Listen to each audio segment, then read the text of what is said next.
I feel like we're only doing it because we love it. Because at this point, it's just insanity. Yeah. It's 0.0007 cents.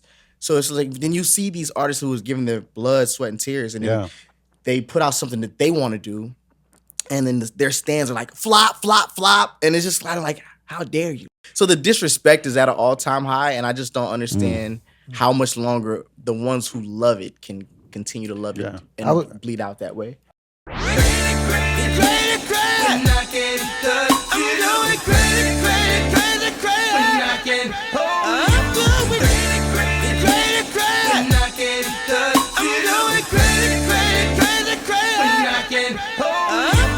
We sound crazy.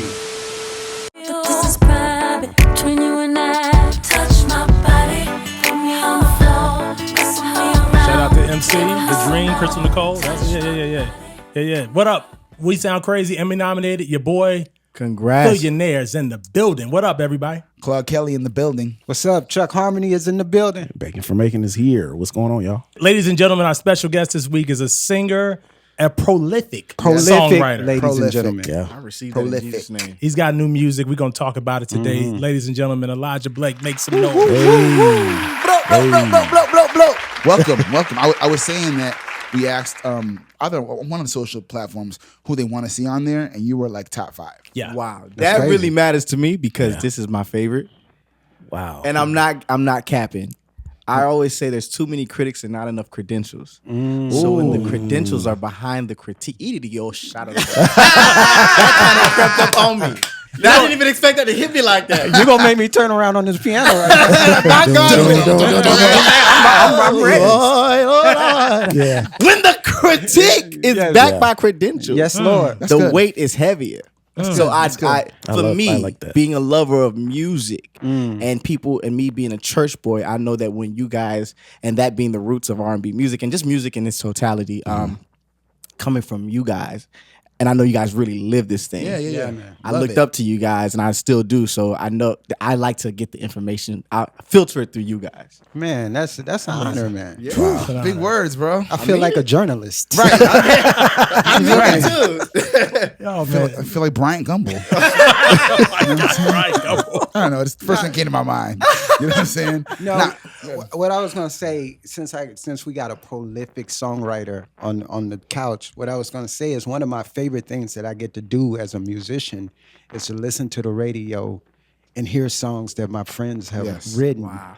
And hear how much of the song is actually them and how little of the song is the artist. So I'm about to get in trouble a little bit because I heard Climax and that's all Elijah Blake. Yeah. Because I've been in the studio with you. Thank you. I know how you hear melodies. I know how you set vibes with your music. So Thank you, bro. Thank you, man. And that's an amazing song. amazing. I heard it a couple weeks ago in LA.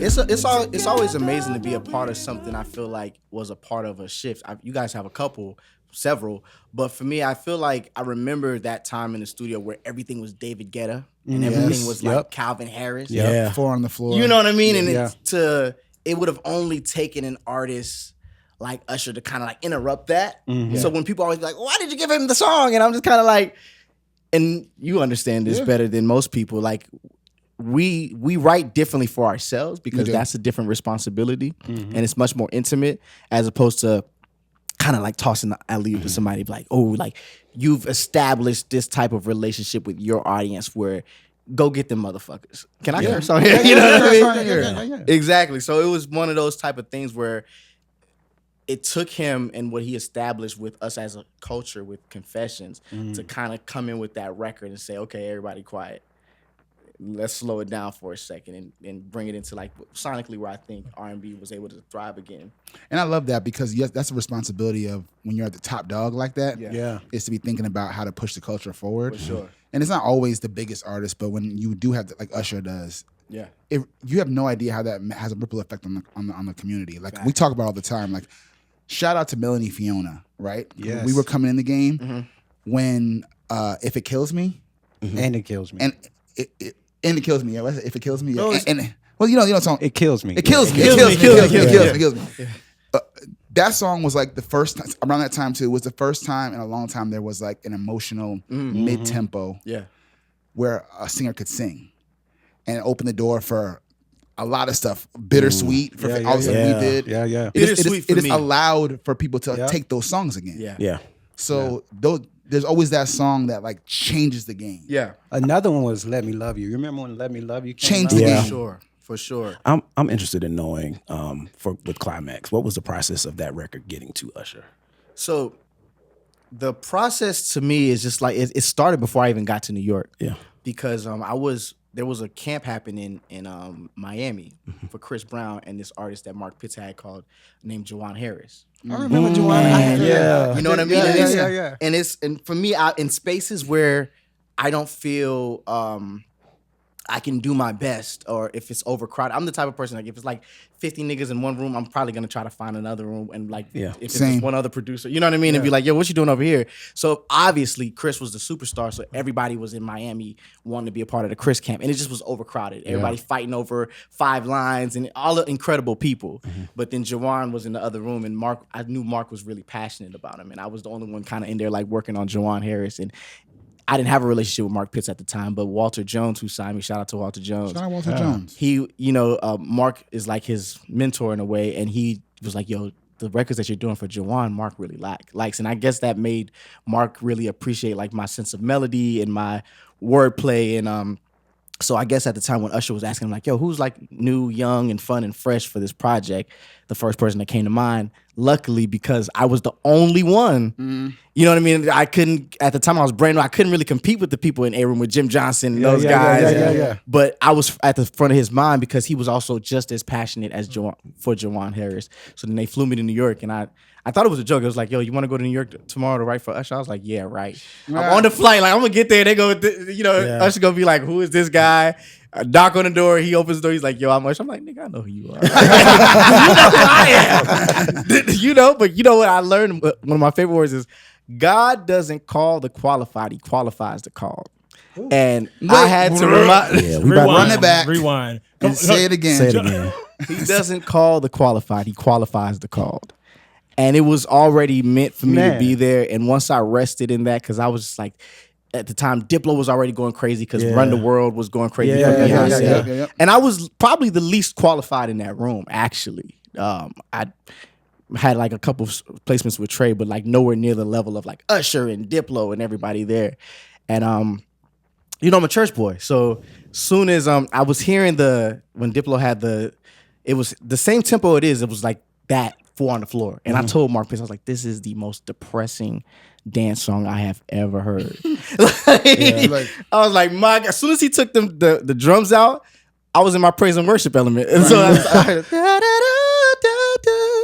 So it was originally a dance song. It was a 4 on the floor. So the 4 on the floor that happens in the pre was throughout the whole that happens on at all. That was happening. But that's what's so crazy about song. it's so crazy about the record, that it has so much of the dance element, but it don't ever get to the 4 and floor to that part. Exactly. And so that's what made it fresh at that moment. Exactly. So for me, I'm just glad that whatever assistance was needed from me, when I was in that room, I didn't embarrass Mark Pitts for putting his neck out there for me, and Walter Jones, and I didn't let God down, if that makes any sense. Yeah. You said something good though. You said like sometimes being the person that's like the underdog in the room. Yeah.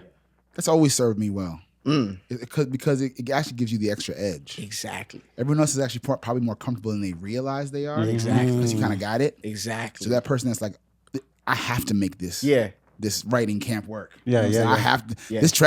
This song got to be the one. Yeah. Which is crazy to hear you speak from an underdog perspective, because like coming into the game, like I really looked up to like you and Fauntleroy. I still feel like underdog. It's no way.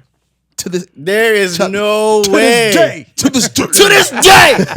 Well, do you think as black artists and creatives we're always going to feel that way? Yes. Which is very unfortunate. Yeah. It's so alarming, the people that of legendary status that come and sit with us, and they still have the underdog story even after they done accomplished so much. It's crazy. We don't have the luxury of just being celebrated for mediocrity. No, not at all. We got to be the best every single time. We have to be the best and better than everybody else just to be allowed in the conversation. And just to add another twist to that, that's to cross over and be successful. But also, we're also our hardest critics. Like, because we're so good at this thing, right? We're all looking to that, like, what you got, what's going on, and so that it's double pressure. Wow. And then on top of that, you want to please yourself because you love music and you have a vision for yourself. So you never get comfortable if you're doing. I think if you're doing it right, you never get comfortable. And for sure, most people that I talk to that in the studio and on this couch feel underappreciated. For sure. And it's unbelievable because the outside everyone's like, "Oh, you're all doing good." There's not an artist we've talked to that's like, I don't feel like they get me. No, I don't feel like I'm loved. I don't feel. And they need us. We as a community need to get it together because when we lose, right, those special ones, right, then all y'all have left is like TikTok music, and I'm not even talking about the good TikTok music, but like the algorithms and the AI is progressing so much, so fast, Speed. that if you take away the people who actually feel this and our soul and our hearts are in it, because right now, monetarily, from the money you've seen and the money I saw and the money everyone in this room has seen, I don't see money. I'm just trying to get on. I don't see dollar signs. Man. cut it out, Phil. Right. Your name is Fillionaire. Billionaire, and he don't see money. He's not even a millionaire or a billionaire. He's a Billionaire. What that feel I'm like? on the tax bracket. Wow, I don't even want no smoke. But I feel like we're only doing it because we love it. Because at this point, it's just insanity. Yeah, it's 0.0007 cents. So it's like then you see these artists who was giving their blood, sweat, and tears, and then they put out something that they want to do, and then their stands are like flop, flop, flop, and it's just kind of like, how dare you? Like how, you referring to Beyonce and Whitney Houston and Mariah? Like I see them I saw them call Mariah a flop the other day. I'm like, this lady has the most number ones in history. In history, and she's a flop now because crazy. her last record didn't go crazy on TikTok. It's just so the disrespect is at an all-time high, and I just don't understand how much longer the ones who love it can continue to love it and bleed out that way. I was about to ask you, what keeps you doing it in this kind of climate? I just don't see myself. There's nothing else I would rather do. It is a part of the insanity. It's like that toxic relationship that we have. Yep. I go to sleep thinking about music. Like I wake up, like we was in here singing earlier. I sing in the shower, but this cannot be my affliction. I'm glad, like, luckily one of my songs started going viral this morning, Glory, Hallelujah. Because God must have felt, I was like, all right, Jesus, I need you to turn it around right now. Jesus, I need to trend. I need to trend, Lord. Fix it now. Fix the algorithm, Lord. Make my gift make room, because right now, all I got is closet space. We sound crazy. I admit that you almost had me. I admit I was almost crazy. Had me thinking about. Well, no, you know what? Crazy thing I just realized. No, that's Harmony. Oh, Wow. Yeah, that was her and Ron weren't. I came in because her and Ron weren't working out. Mm-hmm. I asked if those Ron Fair strings. Yeah. This is so classic for his strings. But Yeah, this is in the off season. I take it. this was an off season where she had. Imagine you hearing like the most amazing song you've ever heard. Like they had, she had Trust and Believe.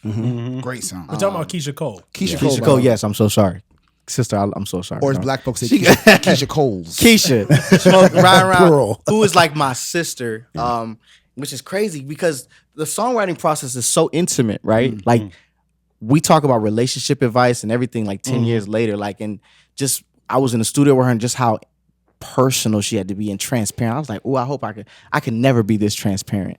But she's influenced my songwriting in so many ways because the way her and Mary communicate with people, it's almost like they become a part of like the household. Like you feel like they went through it and like you went through it with them. And it's deep. It's like personal. Like I've gone through heartbreak with her and she's gone through heartbreak. We've talked to each other off the ledge and it's a really deep. So just to think it came from that session. Wow. And what I was about to say is she had Trust and Believe and they called me to Interscope, hit me up, and it was like, she needs an up-tempo. And I'm just like, but that record is amazing. Who's going to beat that record? And for a week, they just had me in every session trying to beat this. I'm just like, just go with that record. Like, leave me alone. Yeah. You did your job. Thank you, man. So I remember when we finally got it.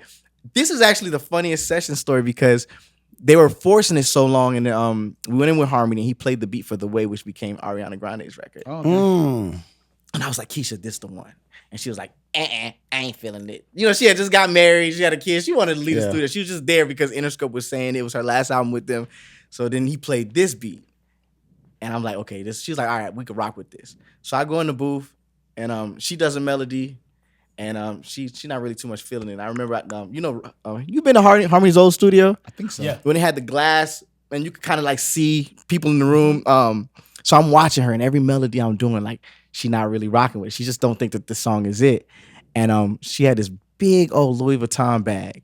And I just saw her getting up to like walk away. I just saw her leaving the mirror. And that's what I did. I admit that you almost had me. I admit I was. And I watch her do like this. So she goes like this. And I watch her come back in the frame. And she sits down and puts her bag down and crosses her legs. Like I'm listening. I'm here. I got a little time. I got time now. I got time today. And I was like, that was in the 11th hour. That's what I'm saying. It'd be them 11th hour, you the underdog in the situation moments. Yeah. Rodney talked about that when he was auditioning to Facey for Mary. Yeah. Same thing. Like he was the underdog. Wow. And went in there like in line and knocked him out with I can love, all that kind of stuff. Jesus. So there's something about that little pressure window. It does. When you're underestimated, that you can only exceed the expectations. I would say. Is there a song that you've written that you wish you would have kept for yourself? Ooh.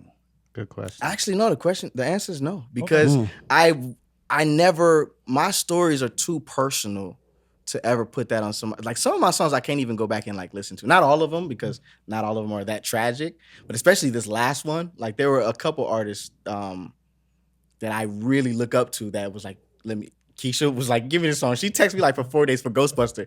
She's like, you sure you want to give me this song, brother? I was like, no, you got 10 of them. Let me have my one.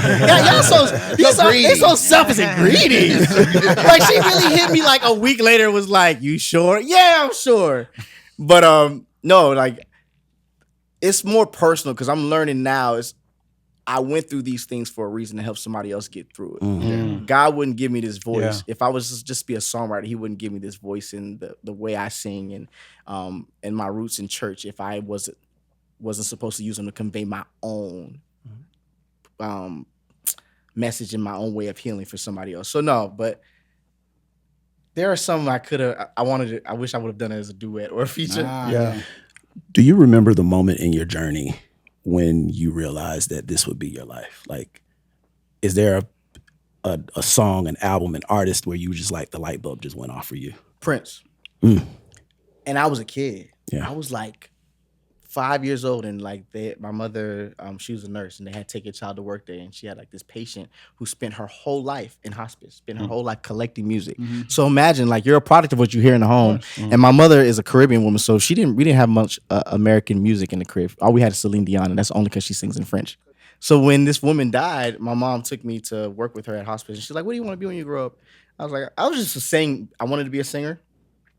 And she was like, I guess when she died, she left her whole music collection in her will for me. Wow. That's crazy. A complete masterclass in Prince and James Brown, Rick James at 5, 6, 7 years old. Just wow. And she had the most expansive musical collection, SWV, and just people I feel like that was a gift from God. 100%. That was a gift from God. Yeah, man. She totally paid it forward and left here and probably doesn't know the seat she planted, but look where you are now. I know. And I just wish I could have thanked her, but I just felt like I met her, and I said that, and I went home, and I would never see her again. And when she died, she left her whole musical collection for me. So. Do you still have that That's collection? Crazy. No, it got stolen. Oh. But the information was already, it didn't get stolen. The information was already up here. Yeah. Man. That's wild. Yeah. It goes to what you were saying about paying it forward earlier. I mean, that's actually a really brilliant thing to do, is to leave someone your music collection. Yeah. Timon, you have a lot of records. I often think about that, like who's going to get my records that I feel like will take care of them. Do you know that when I leave? Can you think of somebody off the top of your head that's worthy? There are a couple people, but yeah. It's a more precious gift than people put value on. Yeah. Definitely not. I got a lot of my family members that come to mind who I'm not leaving it to. That part. Yeah. Won't be. No. You won't be rolling up nothing on my final thing. Using my thing for ashtrays or even better. Or would you leave your wealth for your family? My who? Your wealth, like the money that you've made. Ooh. Or would you rather spend it all before you go? That's a good question. Yeah. I'm probably gonna leave some. I'm gonna spend a good portion, but I want to give back to reinvest it into our community, Black people, education. Like there's some things that I'm doing now that I'm going to ramp up even more. But that's why I like to see my money work for me and support and pay it forward. As you pay it forward. Yeah. We sound crazy.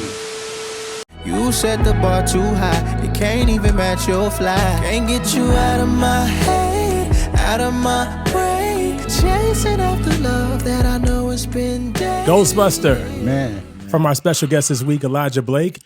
This is where he actually shares the news that is that one I co-wrote with you? Yeah. We just gotta go back and put it in the credits. Got it. But seriously, Paperwork. Love. I told him. Love I love that Ghostbusters. song. Like we've been talking about it from the beginning. It's been on the radio version of A Crazy Pick of the Week. Everything. Wow. We love that song. Thank y'all. Y'all my brothers, so that means a lot. This is the vocal choices for me. Wow. I see why Keyshia Cole like. So you sure Let me get that. You sure you don't get on to me? That's a special one. So Thank you. Are you a church boy? Yeah. Very much. Yeah. I know the process Baptist church behind boy. that record, but I want you to tell them the process behind how you made that Man, record. I was going through the worst breakup. You know when you feel like you can't get your heart broken? And then you go through that breakup, you're like, oh, this might be my karma. Like, this the one from everything. You can think of everything you've done, and you getting, like, fate is getting this lick back on you. And the only way I was like, for this, because I was at my lowest, and I was like, the only way this experience won't be in vain is if I could take this and encapsulate it into a permanent thing that I can use to help people who are going through this. Because, you know, they always say, oh, you'll forget about it after a year, but it don't feel like that when you're going through it. Yeah.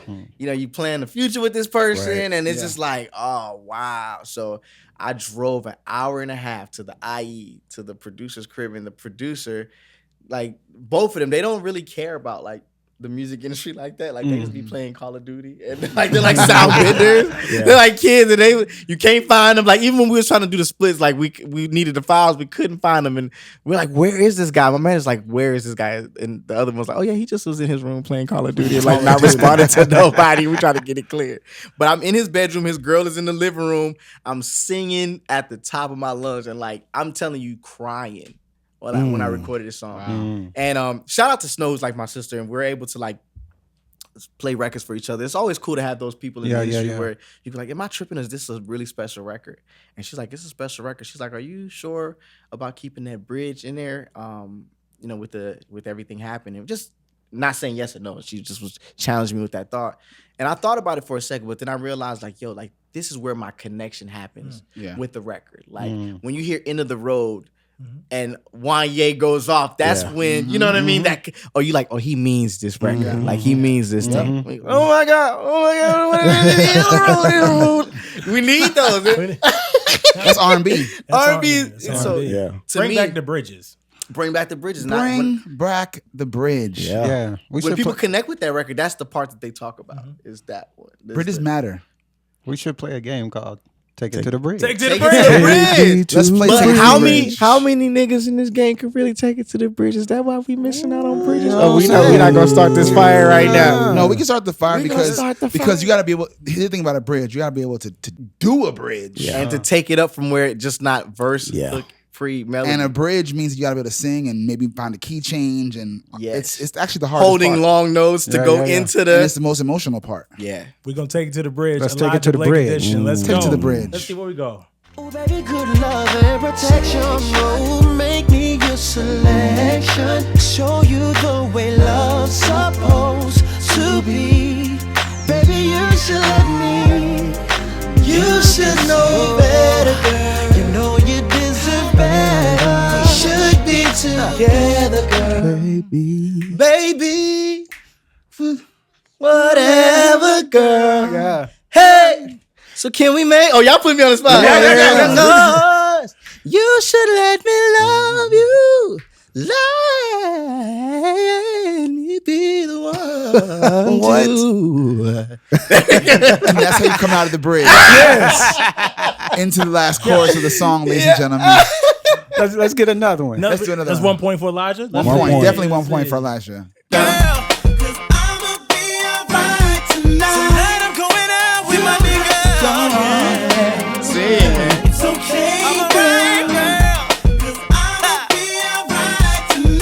Let's see if I remember.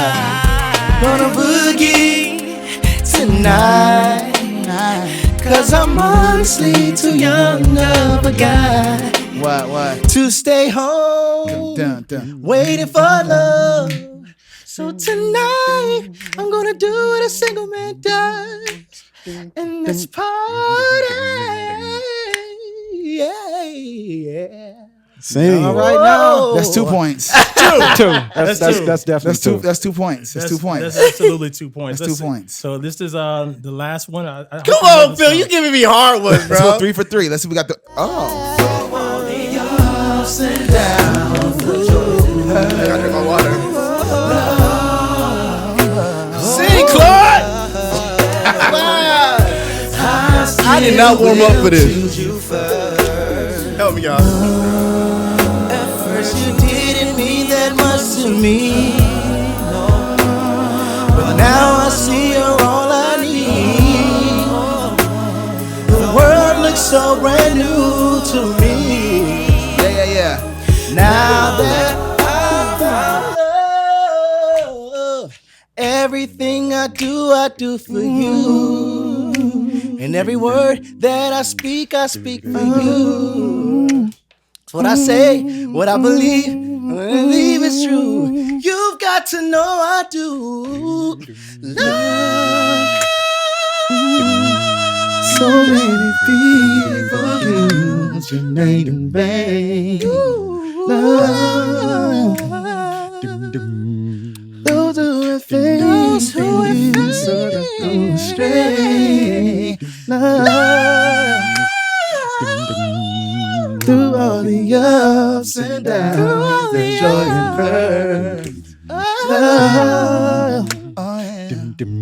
For better or worse, I still will choose you first. Come on, brother. Yeah. Come on now. 3 points. Listen, We love Elijah said, I'm gonna do you one better. He's I'm gonna give you the bridge and the last the- word. yes, the vamp. Y'all kept going. I was like, get me out of here.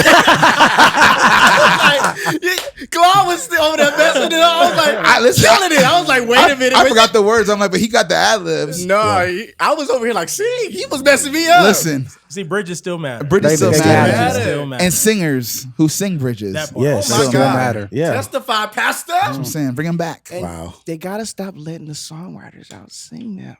Yes. If your only job, Right. Because to me, I mean, that's a great, because there's Say a, it. to me right now, when I think about who's winning, it's a lot of people that started as songwriters Yeah. that are also amazing singers. When I think of Louis Short, I think about Elijah Blake, Money I think Long. about Money Long. Yeah. So can we talk about that? Because I feel like there is no Oh, separation. Victoria. Can't give Yeah, out Victoria. Victoria. Yeah, for sure. I think we are the true artists. Agreed. It takes a lot of discipline to sit back and study because there isn't a class. Artist development doesn't happen. So you have those people like Claude who can sit back and watch how somebody like Kelly Clarkson or Britney Spears executes and reaches that level of superstardom. Whereas like Chuck and, like watching Fantasia, that level of discipline and rehearsals, and even myself, like I asked Usher so many questions. Yeah. I was like, play me the songs that didn't make Confessions. Yeah. Why didn't they make Confessions? Like, and I will always have love for him for that because he played me those records. And I understood the discipline that is required to have a cohesive body of work. Because some of those songs were amazing. I'm like, why didn't you put that on there? It's not about this song being the best thing you ever heard.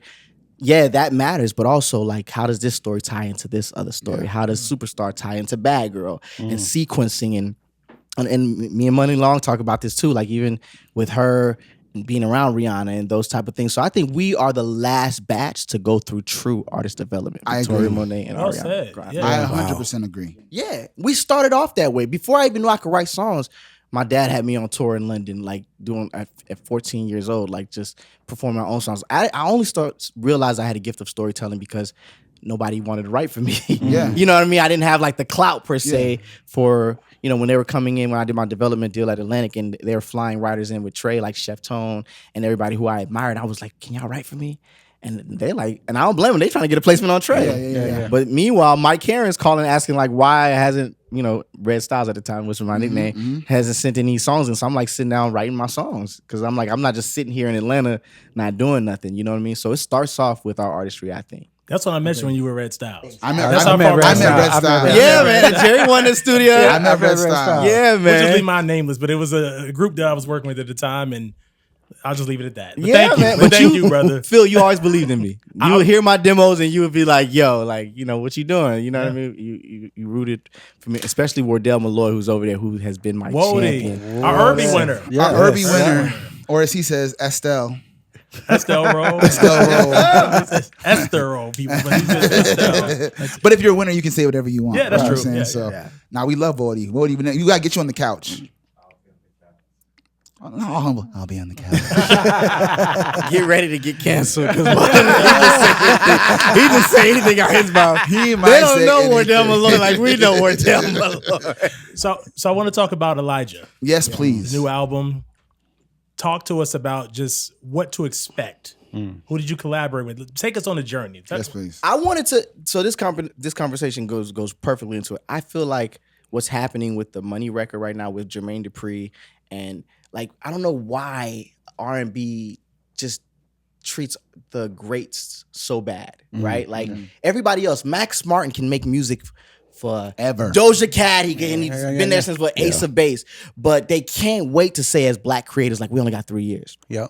So I love that Jermaine and Brian and Priscilla are having a run right now in the TikTok space, and that's what I did with this project. I went to the people that made me fall in love with music. So majority of it is Jerry Wonder, who produced majority of it. Rourke Bailey, who I love, he actually does a lot of Playboy Cardi stuff, but he's like a super classical musician, and he's like nobody get ever like I never get to experiment like in this side of things. I'm always doing rap stuff, so he's been doing a lot of stuff with me. We got Warren Campbell on the album. Woo! And Eric Dawkins. I just wanted Eric Dawkins to vocal produce me because I always wanted that. Yeah. So he vocal produced one on the project. Woody, who else we got? I'm forgetting somebody. Oh, I'm gonna get in trouble. Oh, John Tracks. John. Love John. Shout out John. Yeah, man. Damn, I forget. So basically, you got a lot of heavy hitters. Yeah, I wanted the true identity and DNA of R&B. I wanted it to be very prevalent on this project. Yeah, a lot of live instrumentation, and I produced a lot on this project too, which is my first time like really producing on my stuff. That's dope. Was that scary? It was, because you're always made to feel like you can only do one thing, right? Yeah. But then when I'm constantly in the studio like, oh, can we get live horns? Can we get live strings? And I'm sending stuff to the string players, and I'm like, oh, yeah, I guess that's. When I look back and it was like, who did this with you? I'm like, damn, I kind of did everything myself. And I was hiring the musicians. I was like, I guess I'm the producer. There was 2 songs. I didn't even realize I produced it till at the end when I'm sending credits, and Morty's like, well, who produced? I'm like, I started with the guitar player. I told him what to play, and I started the chords off, and I was like, dang, I think I produced these 2. Yeah, man. Kind of produced it. Yeah, so that's exciting. Yeah. So with this project, when we get it and we listen to it from top to bottom and we're done listening to it, what do you want us as fans to take away from this project? I want exactly what the self-titled project says, Elijah. I feel like a lot of times it's been my journey in the music industry has been like people playing dress up with me. It's like, we see you as this, and put this shirt on and go out there and tell them, this is Def Jam. Put this shirt on and go tell them like you're Atlantic. Put this shirt on and tell them like you're Sony. But it was very important for me to do this project independently. But I've also realized I need a certain level of backing, so that's why I think this partnership with Monarch makes sense, because they're not in the way, but they just kind of like, okay, what you need, boom, you know what I mean? And I have they let me bring my own team, so I was able to really let Wardell A&R this project, and I just want people to walk away like, oh, I finally get this is who he is, because it's like if you hate me or dislike me, I'd rather it be in my truth, and not, there's no worse feeling than doing what somebody else told you to do, and then you doing it just to compromise and to get your music out. And then people be like, oh, that was kind of wacky. And you're like, damn, I should have went with my instinct. Yes. And that's what a lot of these suits, that they get in the way of that, because we are creatives. Yeah. So the only thing to combat AI is that gut instinct, that artistic intuition. Agreed. And when you get in the way of that, you remove the humanity in it all. And a lot of these people, the fact of the matter is they're not creatives and they're not artists and they're not cool. So and they don't know music at all. And they don't know music. And when you try to explain something to them, like I know they're gonna feel it because my culture, but they didn't grow up with that, with collard greens and cornbread being cooked in the house. They didn't grow up smelling that type. They didn't grow up hearing those type of songs in 808. So you're trying to explain something to them that is just not their history. Yeah. And they don't care for it. So with this project, I was able to incubate myself. I wrote every song and co-wrote. The ones I didn't write, I co-wrote and just kind of like really told as much of my truth as possible.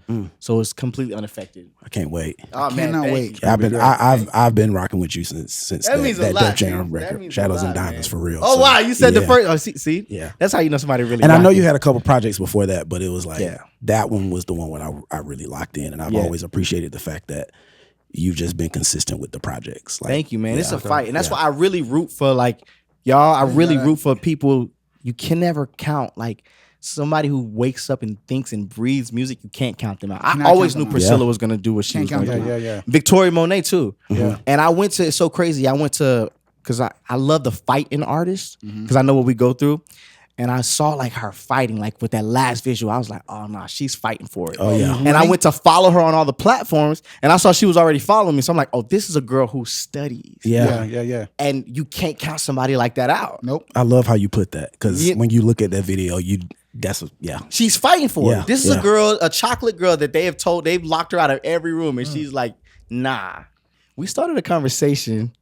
Me, you, and Chuck at the studio in LA, and we were in the studio. We caught up with him when we were working with Duran. Who's also not working on my album though. Getting the songs ready for you. You're next. Getting them ready Next. for you. You're next.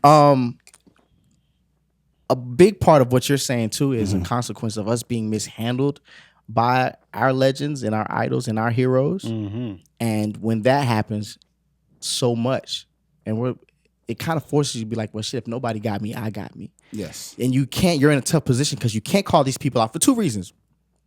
They're also your heroes. Stan Wars aside, these are people that you look up to that have inspired you to do music. So now they're like, whether they feel like, oh, I'm just going to take 10% here, I'm just going to take 20% here. If it's not truthful to your contribution, now I got to tiptoe in interviews because your ego is going to be affected. Exactly. Very true. You asked me for a certain percentage, but then me telling my truth and saying I wrote the song, and then you're texting me, oh, you're supposed to say co-wrote. Well, I'm still speaking my reality that didn't happen. I gave you something right. because y'all kind of bullied me, but it's like, you know what I mean? And I just think, and if you talk to Money, she'll tell you the same thing. I'm sure if you'll say the same thing. We've been mishandled so much, and it's just kind of like, I'd rather, at least if I give this song to me, I know what to do with it. It'll get a visual. It won't just be an album filler. Right. Treat it with love. Yeah. Yeah. And the more you do this, the more you know that songs deserve that treatment. They deserve love. Yeah. And when they do, like Money Long, like Made for Me, look what happens. Yeah. Look how it changes the world. Yeah. If a couple people believe. Yeah. And that's all. Creators are just trying to find someone who believes. Because it's not even about the high position or how much money someone got. It's like, if another person gives as much, even close to a damn like you do, then you can really go far with music. Yeah. But you're right. It's been a lot of mismanagement, a lot of poor treatment, a lot of ego crushing for the sake of other people lining their pockets, and not enough mentorship. Facts. And they're doing to us what somebody did to them. It's a cycle. And it don't make it right. But it's like, you worth 500, 600, 700 million. What this little 10% gonna do for you? right. It's make or break for me. Yeah. It's the abuse cycle though. You know what I mean? It's an abuse cycle. And I just don't know how some of these people can just do that. And then knowing that you look up to them and then do that to you. And then the consequence is that then the artist says like, why would I give you the song? I'll sing it. I'll take my chances on me. And so I remember watching y'all climb up the charts with the last record. I'm just like, yeah, man. Because it's like, that would have been a song where you could have begged somebody to believe in it, and and then sat on your laptop. Yeah. We sound crazy. You've been working all week. Know it's hard on your feet. Let me take some of that stress up off you. Come lay with me. You know it was supposed to be Travis on that song and not Dej Loaf. It was supposed to be Travis Scott on that record. Really? Wow. Yeah. Really? Yeah. And I'm gonna get in trouble for talking about this, but I don't know if people was lying or telling the truth, but this was supposed to be the record that was the single for Shadows and Diamonds. My first record that was going to radio with Def Jam. And at the time, it was like, well, who can we put on this record that's going to make sure it goes? And at the time, Jordan Feldstein managed me, Travis, and Miguel. And shout out to Tubby. And they played the record for Travis. He was just kind of like, everything started happening. And he was like, I like the record, and I'm going to get on it. Mind you, when you get an impact date, you like, everything is based off of like the rollout. Yep. So like, yo, did we get the verse? Well, nah, we didn't get the verse, but he started on it, and and it's like, we got to move the impact date back a little bit. Now we're moving the album back. So one day I had a photo shoot, and this is how I get in trouble. I'm like, okay, it's on my budget. So what studio is he at? Because it's like 2 weeks in now. About to roll up. Yeah, but I was at the photo shoot with my brother and like a couple other people from my team. So I'm just saying, like, let me just pull up on him and just say, because they was like, I think he was at Record Plant. Let me just pull up and just say, introduce myself, and at least he can hear my heart and see my heart and be like, yo, bro, like, you already lit, but I kind of need this record to go. Can you hurry up with that motherfucker? In the nicest way possible. Speed it up. So I found out what studio was at, because, they're billing it to my budget. So I just pull up to the studio, and, he's sitting there, and I just like, hey, I just want to introduce myself. Again, hoping that the humanity speaks. Yeah. Man, I get a call today. They like, man, they say you rode up on Travis with your goons, with your 7 goons. Y'all tried to jump him. What? By the time we got to the label, that's what happened. Travis not on the song no more. I'm like, me, who's always happy singing gospel songs, a child of God, trying to jump Travis Scott in the studio. Not me, Holy Ghost filled Elijah. That call from the label, like, yo, you cannot jump an artist. You don't get what you want.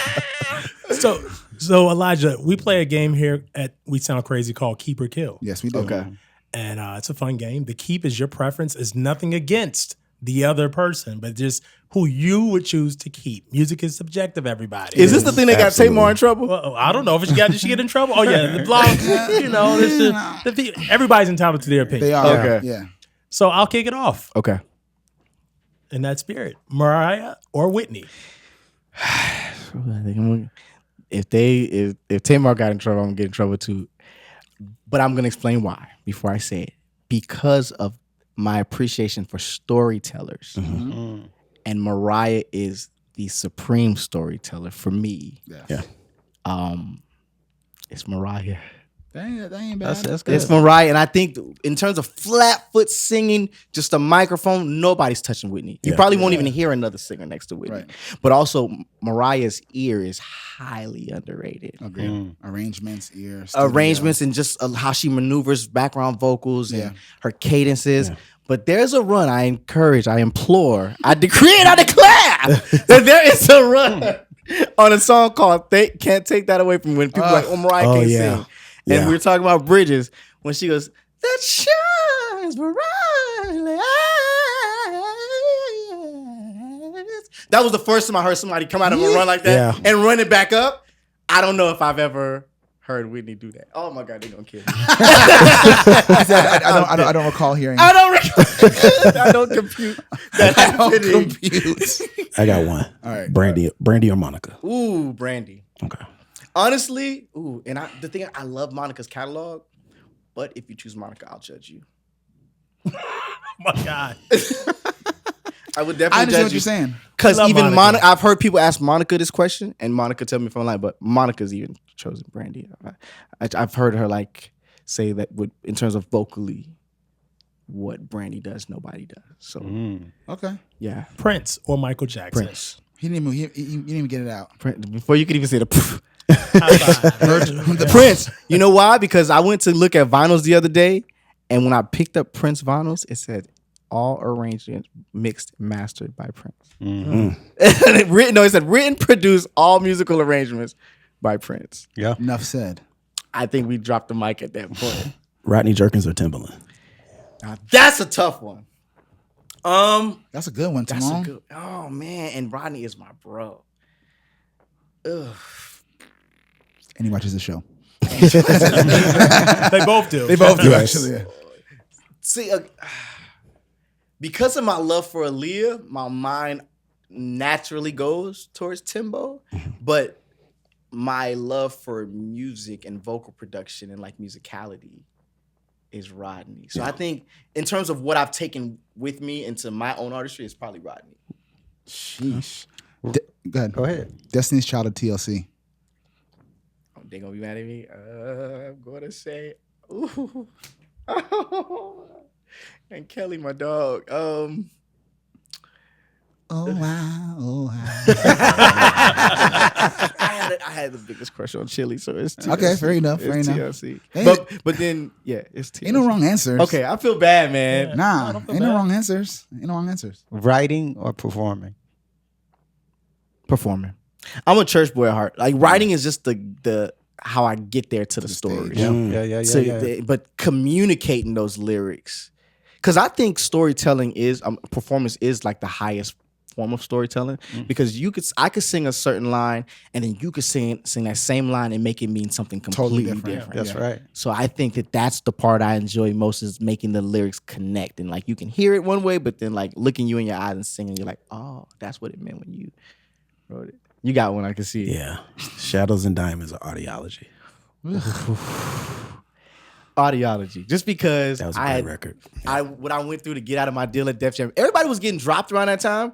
I'm like, why y'all won't just let me go? Like, I could not understand why it was so hard to get out of that deal. Like, all of my friends got dropped, and I was like, let me go. I rebuke it in the name of Jesus. And it just shackles off my feet. That's all you're saying. Yeah. But to that point, indie or major? Indie. I actually think, I'm so sorry for my friend. I think anybody that's in a major deal right now is in prison. I think the way we looked at majors growing up, they're not this big mammoth Goliath thing anymore. Yeah. They're actually waiting for the world to realize that the jig is up. It's Richard Pryor in The Wiz. It's The Wiz. Really? That's a good way to put it. Damn, Phil. Dang. Break it down, bro. Wow. The partnership I'm in now, I think that we've gotten a lot more done in about 2 months than I did in my 6 years at a because major. there's no hurry up and wait. There isn't. And they're motivated. Right. They care. They're the underdogs. Yeah. Yeah. And majors, like, you're competing against, like, especially as a black artist, you're competing against Taylor Swift. There's no way whatever idea you got is going to make them more excited than the number she just brings in her sleep. Right. When you think about the superstars in our business over the decades, from Motown to Sounds of Philadelphia to LaFace to Bad Boy, these were independent, smaller boutique entities that were, in some cases, funded by majors or eventually acquired by majors. But a lot of our superstars that we hold in high regard, they came from the smaller, independent companies. Yeah. Because major, their infrastructure said, if it doesn't work right now, you're dropped. If it doesn't work right now, you're It's always been crazy to me. Come to us when it goes crazy on a DSP or get it. Hopefully, you're praying for a playlist. Yeah, praying for one. You know what I mean? And you have an advantage with the majors because they are in bed with the playlist. But it's like, for the compromise, it just doesn't weigh out the sacrifice in terms of your integrity and your artistry, and being stuck there for like 20 now, because Taylor Swift disrupted the system now, like you're after you leave the deal, they still own you for like 60 years or something crazy.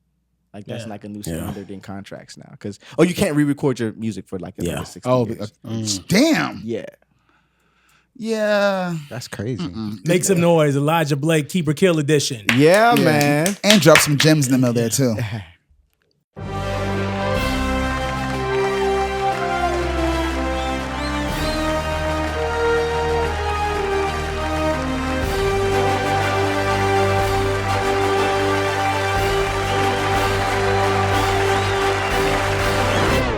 Esther Roll Award. I can feel him moving, moving, moving.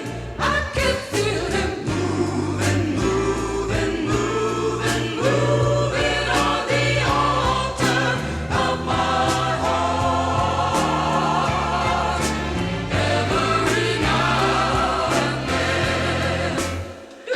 It's about that time. For the Irby. Esther Roll Black Excellence Award. That's Esther Roll. Esther. Not Estelle Roll. Wardell. Esther Roll Black Excellence Award. You know, this segment is about nominating and honoring someone that we think deserves the love that doesn't always get it. Okay. There's lots of black entertainers behind the scenes, in front of the cameras, on stage, that don't get the flowers. We want to give them in this segment. So, opening the floor, right? We all nominate somebody and then we vote. Okay. I'm gonna kick it off. Amazing songwriter and producer. He's been doing it for so long, and we often talk about Jermaine Dupri, which is one of my favorite producers, but oftentimes we don't acknowledge Brian Michael Cox the way I believe we should. So my nomination this week is B. Cox, Brian Michael Cox. I like that. My nomination this week is Angela Winbush. Angela. Yeah, Winbush. Angela Bassett did the thing. I was listening to the Sharp album with Your Smile and all. Well, Angel is a solo record, but went back to the Renee and Angela stuff. And I mean, all the Stephanie Mills stuff she did and the Janet stuff that she did that nobody really talks about. So Angela Winbush for me this week. No, that's good. And she watches the show as well. So we want her on. Yes. Angela. Treat You Right is my jam, by the way. Yeah. Who you got, Claude? No, just give me come back because I got to change my mind because people threw me off my situation. People threw off my situation. I'm going to nominate a songwriter since I'm sitting with two great songwriters. Okay. You mentioned them earlier. We've done a lot of work together. James Fauntleroy. Yes. Ooh, that's a good one. Influential voice, influential pen. That's a good one, yeah, man. I'm actually going to nominate a songwriter as well that you've worked a lot with. I'm going to nominate Neo. Yeah. Oh, this is too good. I just saw Neo's Tiny Desk. That was great. Yeah. Shout out Neo on that Tiny Desk. Good. That's good. And good. And the reason I also say that is that musicians live complicated, difficult lives. Wow. And I love when people who are brilliant at music get highlighted for their brilliance in music. Yeah. And he's a brilliant musician and songwriter. So for all the records, he wrote for everybody else too. Yeah. He deserves. Yeah, imagine, right? He had just enough hits for himself and had enough to give away. To everybody and help them make a lot of money too. So there were no duds. No duds during that Tiny Desk. No duds. So, no duds. Do I get to do one? Yeah. Okay, I was wondering. Okay, I know who I want to do mine. I'm gonna say because I just go through these phases, but I study people. I'm gonna say Twinkie Clark. Yeah. Oh geez, this is not fair. I would say because we're talking about songwriters, and then you think about how she's be the hardest Irby of all time. That's crazy. So just to recap, we've got Brian Michael Cox, Angela Winbush, James Fauntleroy, Neo, and Twinkie Clark. Oof, what a list! I'm just my hands raised. I'm just right here in worship and votes. Right. All right, so we can vote as many times on this initial round. All right. This is going to be a tough one. This is going to be a tough one. So vote as many times as you want, and if we have to hit a tiebreaker, we'll go to tiebreaker round. Okay. All right, Brian Michael Cox. That's 5. I see how Irby went in the corner. He raises. That's Angela Winbush. Okay. Angela, remember that when you come on the show. Who voted? I'm just but I'm going to do my research. I don't want to be fake. James Fauntleroy. Yeah, absolutely. Okay. Neo. Twinkie Clark. Ooh. You got two hands up over here. That's crazy. So we got a tie between Twinkie Clark and Brian Michael Cox. Okay. I know what Brian would say. Oh, this is tough. So this time you can only vote once. You only vote once. Wait, all right, I'm sorry, Brian. So majority rules. Let's go. The illustrious and legendary Twinkie Clark. It's above me now. It's above me now. The winner this week for the Esther Roll Black Excellence Award is the one, the only Twinkie Clark. Come on. Congratulations to Twinkie Clark, our winner this week of the Esther Roll Black Excellence Award. 100%. Oh, yeah. Man. Yo. This has been a great episode. So when you come back to Nashville, because we've been talking, you like Nashville. I do like Nashville. But I'm going to fan out. Wardell, I really wanted y'all on my project. We have to make a session happen. We will make a session happen. Can I sing on one of y'all songs? I mean, I just want to go, ooh, yeah.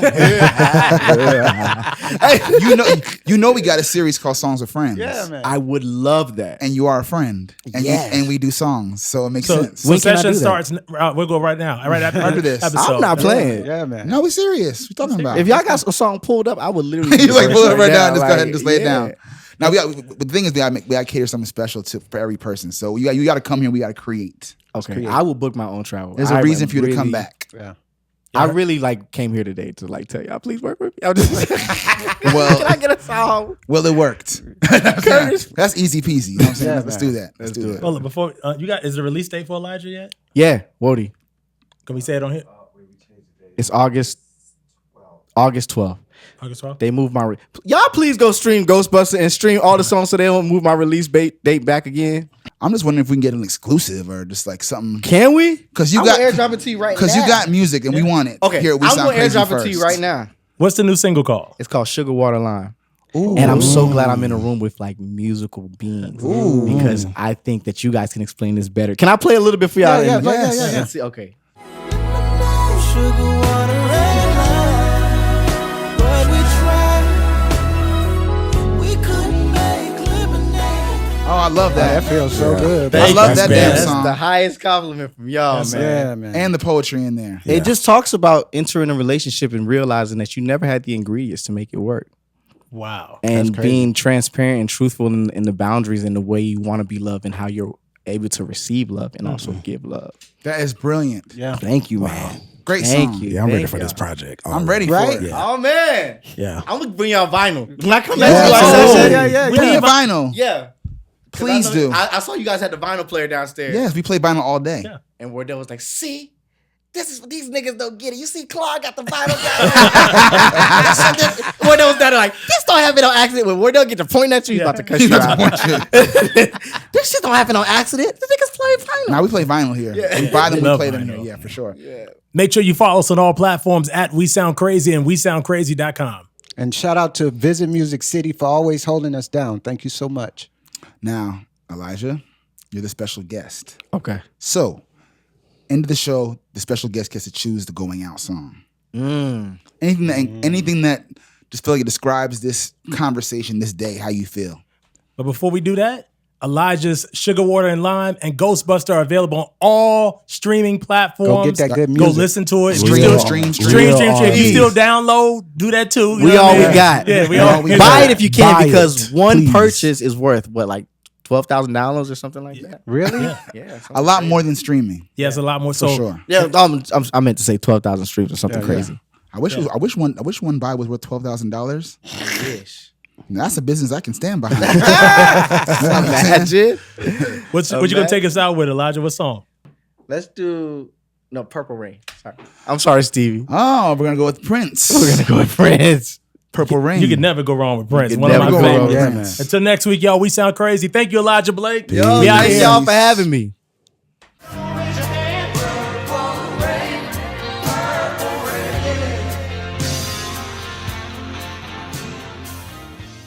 We sound crazy.